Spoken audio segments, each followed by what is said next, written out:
also. So Extra Mile is basically about where we talk about founders and investors like you who took the extra step and went the extra mile. So we want to learn about how you came up with an idea, how you are solving it in the market, and what changes you are bringing. Okay, so thank you for having me here. Yeah. Could you introduce yourself for us and for the audience? Okay. My name is Pranay Manjari. I'm the founder of Safe Odisha for Her. It's registered as a Section 8 company, and its registered name is Bhaunijara Women Empowerment Foundation. But we are more like our brand name is Safe Odisha for Her, because the vision that we see that can we actually make our state safe for women, children, and also from the non-binary people and the people from the marginalized caste, class, ethnicity. So that's why we are more popular as Safe Odisha for Her. Could you tell us about how it started, the entire idea, like what it was before and how it came into being today? I remember it was March 2017. My father was lying on bed, and he was trying to hide his tears. He was crying, and so I because we have lost our mother few days before. Like every time, I quietly asked him, "Can you come with us to Bangalore?" That was the time when my brother and me were there in Bangalore. Like my brother was living separately with his family. I was also married. I was living with my partner, and every time he will say no. But we knew that he is not well, and also after mother he will be all alone. So we were very worried how to leave him alone in the village. But then after all the death rituals were over, after 13th day, then my partner had come and he requested my father that if he can come with us to live for a few months in Bangalore, and he said yes to him. As a daughter, I was just thinking of why he didn't say yes to me or my brother, why he is saying yes to him. Because culturally, it's not okay to say no to a son-in-law, right? Even though he was not feeling very safe, or he was not willing to leave the village or home and go and live in Bangalore, but he really can say no to his son-in-law, so he came. I think in every culture, in every state in India, we generally say daughters don't belong to parents, right? They belong to someone else or to some other family. So they are like, it's not their family. We knew, but that was the time when it hit hard to me. How come a man who had done everything is not willing to take off his daughter's support when he needs the most? It was not a very normal situation. He had lost his wife, there is no one around him, he is unwell, and he is still thinking that he should not take his help, his daughter's help, but also he can say no to his daughter-in-law. I thought that was the cruelest part even for the men. That patriarchal society has given that you can't get help from your married daughters particularly. I think my gender journey or the work in gender justice started from my own personal struggle and challenges. That it made me to think why my father can't take my help, why he had to say yes to someone else and not to his children. So that's how I started a campaign called Daughter Forever. It's like respect, and also there is a Maintenance and Welfare Act of Senior Citizens that says that all the children, irrespective of their marital status or gender, they have to take care of their parents. Then, but then culturally it doesn't happen. We say once your daughter is married, you can't even have water from her place, right? That's how we disassociate. So with that thought, I started Daughter Forever. So how did you make ICICI believe in your cause? So yes, so I think it took 7 years for them to believe. It didn't happen overnight. So when I made this petition in 2018, I think in August 2018, I started this petition. So with the support of the mentors at Change.org then, and now they are Umgubu Collective, So I had a call with their vice president marketing and to tell them ki how your commercials can also make a difference. If you remember, I don't know, if you are young, so when I was growing up, like I was in school, all these advertisement that come like on televisions during the breaks, LIC is something that I clearly remember. Yes. So it's always shows a woman with a white sari, Yeah. and while she is bidding farewell to her daughter after the marriage, and saying, oh, my husband has done this, he has saved enough, he has took a policy in LIC so that I could get my daughter marry and son study. So see the narrative. So even in those advertisements, women are always portrayed as a liability. Even when a man dies, he can die peacefully. He has to save enough money for his wife and daughter, and son to study in abroad. Like daughters don't want to. You mentioned earlier that you went to Delhi, you were supposed to go to Delhi and you have traveled cities. So did you notice similar pattern, similar culture? It's a similar pattern across the country. In fact, when I started this campaign, Daughter Forever, in 2018, it got more than 66,000 signature. Women, like old, like senior women who like beyond 50 years old, women who are unmarried, very young, like early 20s, even men and fathers, they all of them wrote in my petition wall, and if I would print those comments in the petition wall, it will be 132 pages. Thousands of comments that I received, and it actually opened a Pandora box saying ki mostly young and unmarried women, they shared ki we don't want to get married with this fear that we will lose our freedom to talk to our parents or to help them or to support them or to meet them. Even today, right, if like a married woman and newly wed woman wants to meet her parents, she has to take permission. It's still not a like I mean it's still very prevalent in our society, and girls like getting educated, being financially independent. So there is a pattern now ki they prefer to marry late until they get a partner who will understand them, or they are even now not becoming financially independent. Yes, the percentage of such women are very less, but it's in that way where even women have started rejecting marriage. It's always that whenever people close to you, they don't support you as you expect them to. Somewhere inside, you feel down, you feel you need their support. Yet you convinced them and took that step. So, like personally for me, what is my motivation is there is one life, and why not do something you love, right? So there would be something similar for you as well. So what was that? I think for me the personal pain and suffering are my motivations. Like being a woman, it's just one thing, right? It doesn't mean ki from the childhood even till today, when you travel alone. Like generally today I came by a Ola bike because I was getting late and auto was not available. But then I don't prefer because I had bad experience when sitting behind men. The groping is something that is like from the college days. Even I was working in Sundargarh for 2 years during the COVID time. We are building a school when I was working as CSR head for an organization. Even in a tribal area, you are not safe. There are people who see you walking alone, they will come and say vulgar things and go away. So I think that that experience of being unsafe and also that experience of being hyper alert when you travel. Was what we notice is most NGOs just talk about the problem, but you also focus on how to fight it. Like for example, financial independence. Rather than just talking about financial independence, you also teach about how to achieve it. Where did that perspective come in? So as I said, when like in 2017 when my mother passed away, if I could ask my father to come to me because I was earning well. If I wouldn't have, then I wouldn't have that courage to ask my father to come and live with me. And even after my father came, it wasn't easy also for me.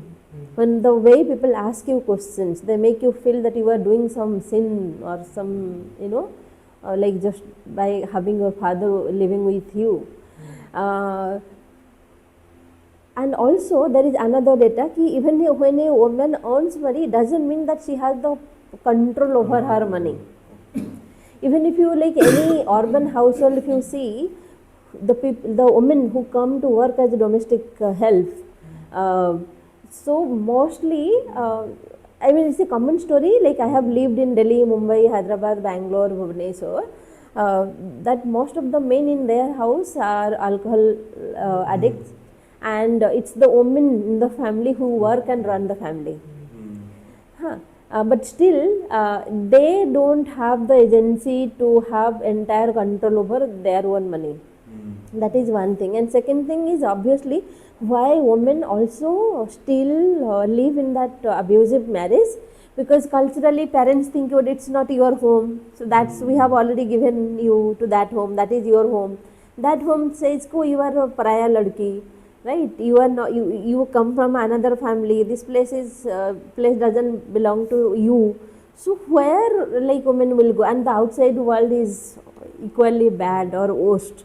So women, they even how much violence they face, they tend to be into that marriage because they don't have the financial sustainability. And also there are many women, because they are also financially sustainable, they have a voice.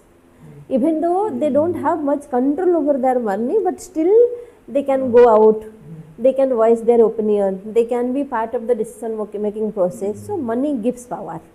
That's how we actually started with first module our Bowl of Fellowship, which is like gender and entrepreneurship, where the XIMB students were part of us to build that business curriculum. So we kind of created 3 different segments in the Safe Odisha for. One was the first gender and enterprise building, where we wanted to create, like we identified few women leaders from the village level who could have their own enterprise, because being an NGO or being a young organization, we knew we will not be able to financially support our fellows. So we thought we will build their financial capacity so that they have the power even to negotiate within their families to go outside and lead something. Yes, and as you coming from the incubation point you mentioned, where you incubated and other incubators. So for startups, we know before investors look into profit, revenue, they value it. So how is it in case of an NGO? Like, do they look at the cost? How many what differences you have made? So what's the process like? So during the incubation, like you people also make lean canvas or business model canvas, the same framework we also make. How we can also, like we are also given an assignment to make our business model, revenue model, what are our fixed costs, what are our variable costs, what are the sources from where we raise our money, I mean the donations or the fund. So maybe the I think the terminology were very different, but the structure is very similar. It's not very different. Like being a Section 8 company, we have to also do the ITR filing. We have to also prepare balance sheet and profit and loss statement. We have to also do the MCA filing, ROC filing every year. And now Section 8 companies are actually they have to do the dematerialization of their company. So we are a company by share, even though we are not for profit organization. So all other things are similar, except that we cannot take the profit to home, or as a directors we cannot make money. So that's why we are largely dependent on the individual donations. We are yet to get the institutional grant yet, because we have to also wait for 3 years. Like right now we are 2.5 years old. So once this year pass, then we will apply for the CSR and registration. Then we may get the CSR fund. That also very competitive. Like it depends on my or our team skill, how we do the storytelling, how can we convince them. See, like obviously, like any lean canvas or business model canvas, what is our problem statement, what are our probable solutions, and what is our USP, and what is our revenue model and why they must invest on us. Okay. And here the profit is the impact instead of Okay. the net profit. Maybe here what is our larger outcome. So initially, what are the numbers that the investors look at? If most of the expenses, as you said, that's the admin expenses. So if the impact report in the first year is not exactly the numbers, what do they look at in the first year to decide if they want to invest in the company? So okay, in the we have our first annual report. So there we have written our history. Okay. Because maybe we are registered in 2023 June, but to register in 2023 we have done many things to reach there. So yes, we have added, even though they might consider, not considered, but we have recorded. We have done this Sri Creation Odisha chapter. We have 69 women and trans women Changemakers. They have done 31 petitions. One of the petition is actually asking Google Translate to include Odia as a language. That is a victory. We have a trans woman and activist who ran this campaign to have access to public toilet, to have a transgender to access public toilets in Bhubaneswar. And it was a local campaign. It was intended to BMC, and she was an established activist. She has her own organization, but we collaborated, we partnered. So we kind of do all these activities. Okay. And then through our fellowship, the individual fellows, they also run individual their own campaigns on their own issues. Not necessarily it has to be a gender or gender-based violence issue, but then that becomes also our impact. Okay. That because we also mentored them or they were part of our fellowships, so we showcase also this is where we have also impacted. So this becomes a direct impact, that we have 26 Bowler fellows, but there are 5 fellows who worked on the village issues. So you're talking about the business canvas model and what's the problem statement, and then you go on about it. So when you started off the idea, what is the business model that you planned initially? And today, how has it evolved? And did you expect each of the changes that have happened today? I think our business model canvas framework is still the same. It's not evolved much. But our expectation was we will get more institutional grant, which we are not able to get. So what happened that we didn't start the actual program, which I was saying, violence free village. Because when we started Bowler Fellowship and also doing the Janamika, we have identified few Gram Panchayat leaders. Okay. But we couldn't start because that program needs some money, like the traveling cost, the workshop cost. So that basically we didn't do anything. So we thought we will take a break. We will not do now, and we will strengthen our organizational development process so that it helps us to get institutional grant. So there is no change in our business model canvas that we made to our incubation at Odisha. And when the thing started, when the idea came into me, how were you then and how have you changed as a person as of today? Because this entire journey that we have heard from it, nothing seems at all it is easy. And the amount of strenuousness that is there in this, how do you change as a person? How do you grow? So I think a wonderful friend recently told, I think we have two people who were discussing together and they were worried about my health. Recently, last year actually I was diagnosed seizure. Then the first time I came to know that I'm an epileptic person, but I didn't know that. So I was in Bangalore for a workshop and I collapsed there and they took me to St. Hospital. Admitted for 3-4 days, and that's when the doctor told me from childhood I had a history of seizure, but somehow no one diagnosed me and I was never treated. And then I got diabetes, BP, everything else. So during the discussion, when one friend was arguing that for me to take a break, focus on health, And the other person was saying, no, if you don't take away that purpose from Pranay, the Pranay will not be there. So, um, so I think that reflection has gone in last 1 year particularly because when we started in 2023 formally, but we are actually working in 2 years before, lot of energy and money is gone to register the organization, to do the amendment. So the first director stepped down, there was a new director onboarded, then we understood there was mistakes when we registered. The MOA and AOA were not properly written, then we have to do the entire amendment. So there were like the expenses which we could have avoided, but we have to spend it again. So, um, and these are admin expenses or compliance expenses. So when we ask our friends or for anyone else for the funding, we mostly ask for program funding. It is never for the admin or compliance funding. Yeah, this should have come from the purpose amount, but we never had purpose amount. So I think that added a burden on me, like at an individual level, not as a founder, because this is my drill. And I would have agreed with others, saying, okay, we'll take a break, we'll not do anything, we'll fix this. I think that's where I sidelined my team a bit, thinking, no, let's do it, even though it will become a model. But we did it. So sometimes I regret why I'm always in a hurry to do. But then that also comes from that personal experiences. Like one incident I didn't share during COVID.